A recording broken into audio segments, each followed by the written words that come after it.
Olá, canquetes e canquitos virtuais. Neste vídeo vamos começar a falar sobre conjuntos. Tudo aquilo que você imaginar fazer uma coleção ou fazer um grupo, você vai estar formando um conjunto. Então isso é muito empírico. Porém, no contexto matemático é importante a gente saber algumas informações para formalizar esse conhecimento. Inicialmente vamos ver de que modo eu posso representar conjuntos. Temos aqui, por exemplo, o conjunto A com os elementos 0, 1, 2, 3, 4. Perceba que uma característica de elemento de um conjunto é que ele vai estar sempre entre essas duas chaves, a chave que abre e a chave que fecha o conjunto. Se eu tiver mais do que um elemento, vamos usar vírgula. Em alguns casos, ponto e vírgula, vamos falar sobre isso mais na frente. Então eu posso aqui dizer um por um quais são os elementos. Eu estou numerando, eu estou elencando os elementos do conjunto.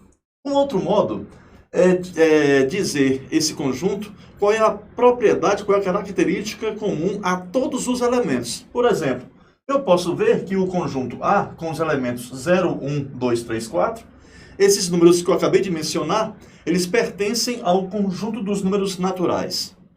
Eu posso também observar que eles são menores do que 5. Então, sem ter que dizer quais são os elementos, eu vou dizer qual é a característica comum a todos os elementos do conjunto A aqui no nosso exemplo. Então, ou você enumera todos os elementos daquele conjunto, ou você dá uma propriedade, dá uma característica comum a todos os elementos, ou ainda, através do diagrama de Venn. Temos aqui o conjunto A, e essa região aqui está compreendendo todos os elementos do conjunto A.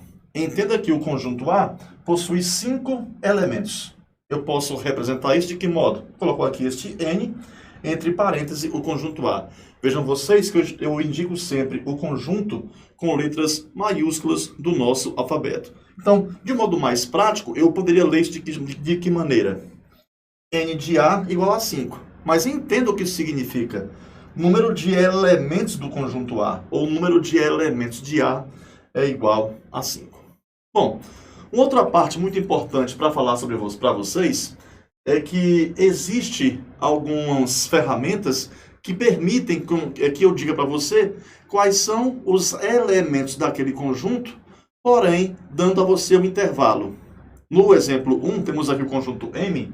Veja que eu tenho todos os números naturais de 0 até 100. Não iria fazer muito sentido eu colocar 0, 1, 2, 3, 4, 5, 6, anotar todo mundo até chegar ao 100. Então aqui, esta minha reticências vai dizer para mim que os números naturais que vão do 4 até o 99 vão estar nesse intervalo. No conjunto N, que é o meu segundo exemplo, veja que as reticências, elas aparecem depois do último elemento aqui representado. Então, diferentemente do exemplo do conjunto M, o conjunto N é um conjunto infinito. Já o conjunto M, que foi o anterior, é um conjunto finito. Embora os elementos que vão continuar depois desse elemento número 8, depois dessa vírgulazinha, depois da última vírgula, vão manter o mesmo padrão do que vinha se mantendo nos primeiros elementos. Bom, conjuntos iguais. Temos aqui dois exemplos. E vou perguntar a você o seguinte.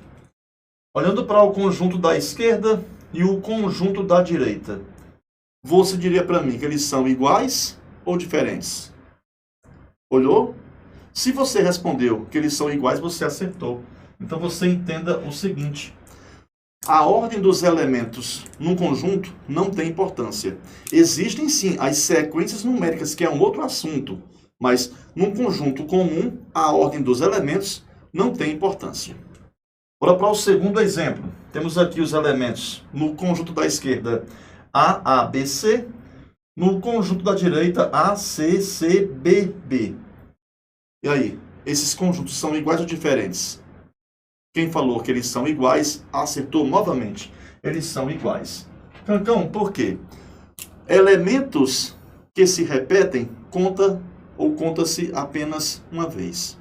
Então, quer dizer que, para efeito prático, os elementos que eu tenho nesse conjunto, já que o A se repete, conto apenas uma vez, eu tenho o elemento A, B e C.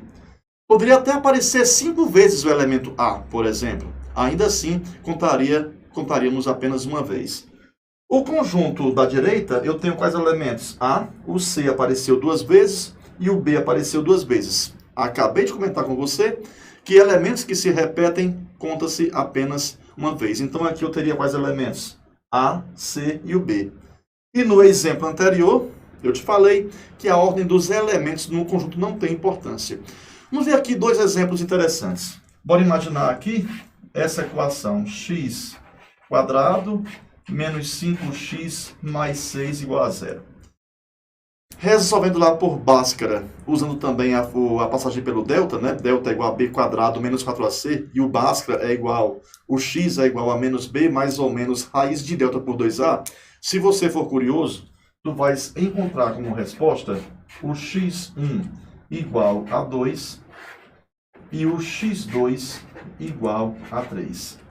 Quando você fosse dar o conjunto solução para essa equação, tu poderias escrever assim, ó, 2 e 3.